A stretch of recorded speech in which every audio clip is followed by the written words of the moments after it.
Welcome to the Find Your Voice, Change Your Life podcast with psychologist Dr. Doreen Downing. Listen in as Doreen interviews people who felt they didn't have a voice or who suffered extreme speaking anxiety. You'll hear stories about how they struggled to speak up, what they did to find their authentic voice, and the confidence they now feel to speak up and make an impact. If you want to get started right away to find your voice, download Doreen's free 7-step guide to fearless speaking at doreen7steps.com. And now, here is Doreen. Hi, I'm Dr. Doreen Downing, host of the Find Your Voice, Change Your Life podcast. And I'm pleased today to introduce you to one of my favorite new friends. I just met her a few months ago in a program that I'm in, and she and I have connected, related. So you're going to fall in love with her like I did. She's so natural and so easy to be with.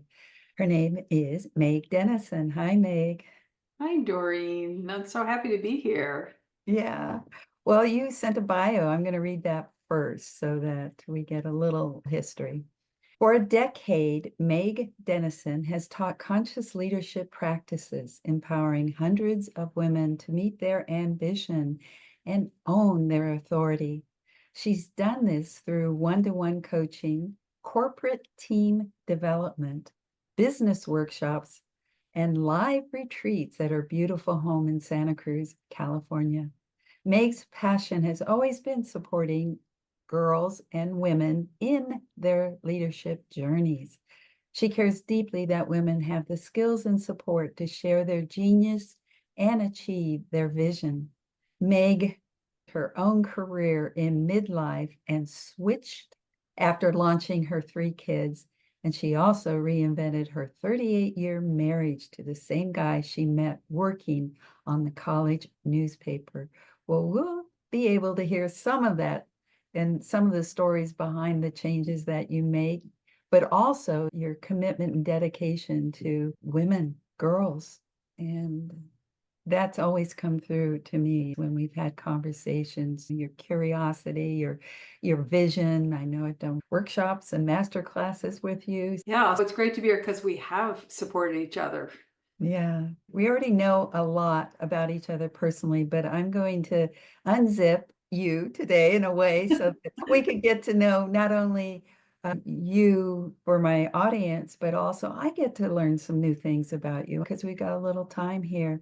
And I always like to start with early life. You came into this world, you had a family. Who were they? Where were you?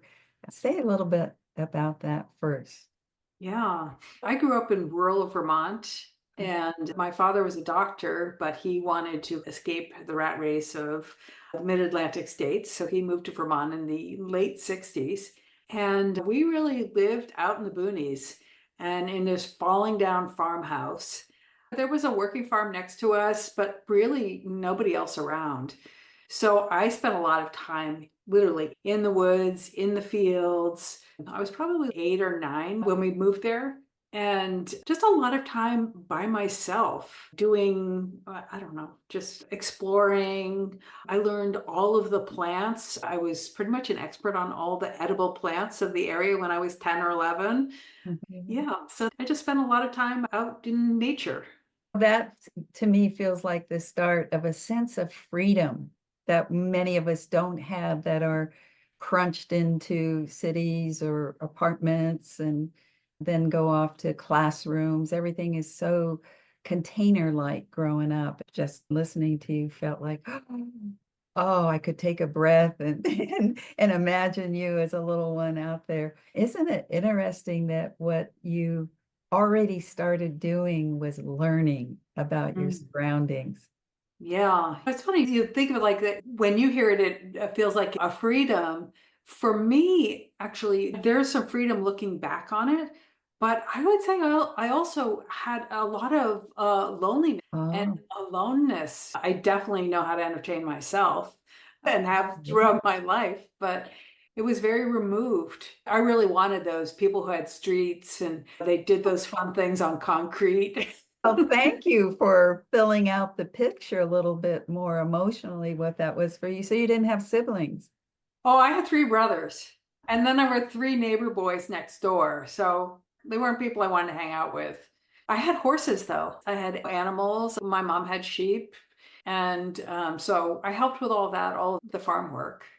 It's like painting a picture right now. And I feel like there's the ruralness, and then there's you said a rundown farmhouse, Yeah. and the family. It starts to become more colorful to me as you talk about what you actually did experience. So in the house, what was it like being with mom and dad? Yeah. Yeah. So, well, first I want to say how old the house was. It was built in 1790. So very old, like when Vermont was new Yeah. as a state. In the house with my brothers, we were very self-sufficient. We had a huge garden. So we grew all of our own food. This is the early 70s, and Vermont was still a pretty backward place. We grew our own food, and my mom was, she had sheep, and my dad wasn't around that much because he actually worked, worked really hard and had full days building his practice, building his medical practice.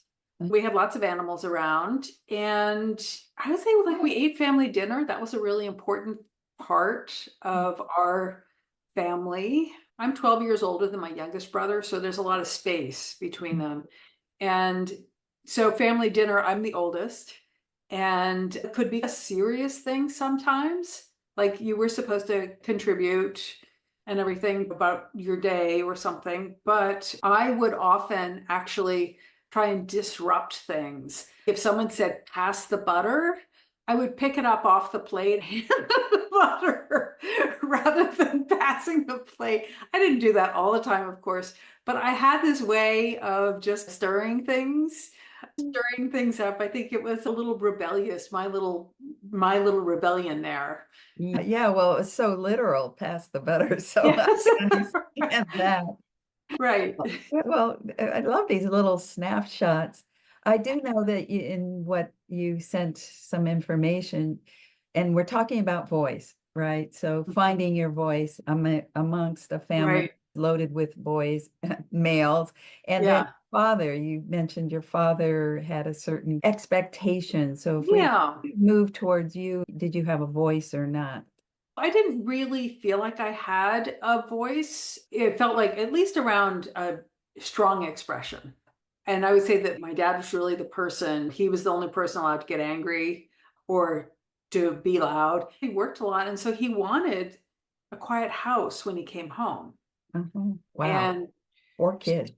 yeah, we were all readers. I was a big reader. I just read my way through my young life, that and nature and my horses. I was reading a lot, so I could definitely be quiet that way. Oh, and we lived, you think of the 70s and those long telephone cords. Yes. For anybody younger watching this or listening to this, the handle of the phone was attached to the rest of the phone by this very long cord. Well, I did have some friends through my horses and through Pony Club, and I wasn't allowed to call them except like after a certain time of the evening when the rates were lower, because even the town next door was a long distance call. So we just weren't allowed to use the phone, really. So, Uh-huh. and they weren't in my town. So Uh-huh. I had a few friends in my town, but mostly from the town next door. Well, it's starting to make sense to me now, because partly what happens is that when I meet people on the podcast, I'm always curious about what are the connections and how come this relates to how come that. So when we're talking about voice and pass the butter, and you do this kind of outlandish posture, it's like you said, it was rebellious. So in a way, there was probably some damping down of your spirit, and you found your way to protest. Yes, small ways to protest. The other thing is I had really long hair, Yeah. long blonde hair, and I was required to wear it in braids. I could never have it out loose because that was just not okay. I'd walk to the bus, which was probably like a quarter mile to walk to the bus to get to school. And on the day of my 6th grade pictures, I did my hair up like I was supposed to. And then on the way to the bus, I took it out. I took my hair out Yeah. of the braids and just let it be. I think I actually had it in pigtails because you could tell it had been braided in Uh-huh. my picture, but nobody knew that I'd broken that rule until the pictures came home. Yes. Yeah. Did you get in trouble? No, no, not really. You're in sixth grade and your parents start to think, oh, well, if that's the only way she's going to rebel, okay, by taking her hair down. Would you say that there are other rebellious acts as you go through that early life in high school and college? Uh, Actually, I never really saw myself as a rebel and Uh-huh. having that rebellious streak. I didn't see that. It was a blind spot for me until the last maybe decade when I started doing coaching and I was in a group program and we were discussing something. I said, hey, I think I'm a rebel. And the whole room burst into laughter. Like they said, of course, or of They were course. like, of course, you're the only one who doesn't know this. Oh, wow. Yeah. This is great to get to some of the roots of your character and how you formed yourself and how your voice shows up, the knowing who we are and actually being able to express who we are. I just went in thinking about it out loud that we have our voice, we have our character, we have our self, and it gets expressed whether we know it or not. And that seems like your story right there. You were already showing who you are. Your Yeah. voice was already out there in a way that people would say that's more on the line of rebellious. Yeah. I hadn't ever really talked about this much until we started talking and thinking about finding my voice. I remember in high school, I wrote a paper, like a science paper, all in humor. It was all humorous because I was bored. Oh, Meg. Wow. I got an okay grade on it because they were like, yeah, you actually put some creativity into it. Uh-huh. But it was those kinds of things that I did more to express myself Yeah. than actually speaking. Very underhanded, I guess. That's one frame. Yeah. Okay. Well, underhanded, I don't mean in a negative way, but Right. yeah. Well, if you have another word for it. I don't yet, but Yeah. it just felt like, as long as we're not calling that a negative. Right. No, no, I Okay. mean not underhanded. There's a word for it Uh-huh. of mischievous Uh-huh. or Creative. creative. Yeah. Okay, great. Well, this is I'm really threading together the jewels and these nuggets of your life already. Thank you so much for being so natural and willing and authentic here with me today. I know you mentioned your coaching, but before we get into that, let me take a quick break and I'll be right back because I'm so enjoying this and I just don't want to leave your high school and college experience because I know there's going to be so many more little nuggets, but we'll be right back. If you want to get started right away to find your voice, download Doreen's free 7-step guide to fearless speaking at doreen7steps.com. Hi, we're back with Meg Dennison, my guest today, somebody that's not only entertaining us with her stories as she bounced through life early on, but also beginning to reveal and unfold right before our very eyes what it means to have a voice. It's not just words, it's an expression, it's a gesture, it's how we show up, and maybe we don't even know that our voice is seen and heard by other folks. So that's what we've just been listening to Meg and learning more about her. If you're just tuning in, go back because I'm sure you'll enjoy what we've been talking about already today. Okay, catching up with Yeah. Meg. Anything coming up for you right now that's already? Well, we're talking about finding our voices, and really, sometimes we don't give ourselves permission to speak. I'm thinking about my first job. I said I was a reader and I was also a writer. And I worked on the college newspaper. I met my husband on the college newspaper. When I graduated from college, I really wanted to be a reporter. So I did. I worked toward that. I got my first job with Associated Press. And I realized in that inquiry that the reason I wanted to be a reporter was so I could ask people questions, so I could ask interesting people questions. And when you think about owning your voice, owning your authority, in a way, I didn't allow myself to ask the questions unless I had unless it was my job. When I realized that about myself, because it was very hard for me to ask the questions without someone else saying it was okay for me to do that. Oh, I get it. I'm remembering in the very beginning today with you, and you talked about being in the rural area and living there and going out and learning probably the name of all the plants in your neighborhood. And so what is this? To me, you're starting with a question even way back then. That to me also feels like when we get into a little bit in a few minutes here talking about your work and your business, who are you as a woman, as a leader? Can you be more conscious? Things like that, I think we're going to move into pretty quickly here. But thank you. That awareness of not really being allowed to be naturally yourself.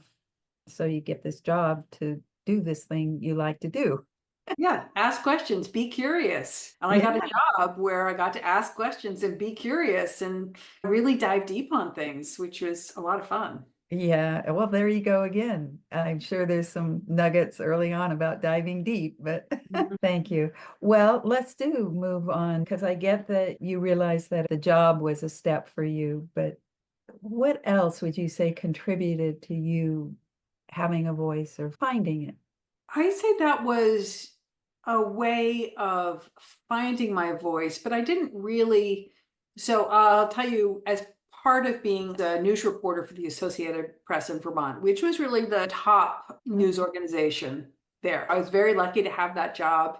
It was just a great way to start. One of the things that I was invited to do as part of that, because I covered politics, I covered the state legislature, I also wrote feature stories, but I was invited a few times to be on the statewide news analysis show. So it was a weekly show, and all of the news reporters from the major news outlets were invited to go on that. And I did it a couple of times, but I would get in there and just be terrified that I was going to say the wrong thing. Like I could ask the questions, but I really did not like doing the analysis. I would get so scared that my knee was like a panel discussion of that week's news. I would get so nervous that my knee was literally bouncing and hitting the bottom of the table. I was incredibly nervous. Yeah. So did you continue or not with? No, I stopped doing it. It was too scary. I just felt terrible. I wish that I had gone on, but these are the kinds of things that when I look back on them and I think of, oh, if someone had been even encouraged or talked about fear or how to move through this or how to become a speaker, it would have been very helpful to me. Well, you were naturally more quiet. It sounds like what you've told us so far today. Plus, you were more comfortable listening and asking questions. And partly what we've talked about is that our voice doesn't get practice. Yes. What's the feel of it? What's the sound of it? How do we project it? Are people listening?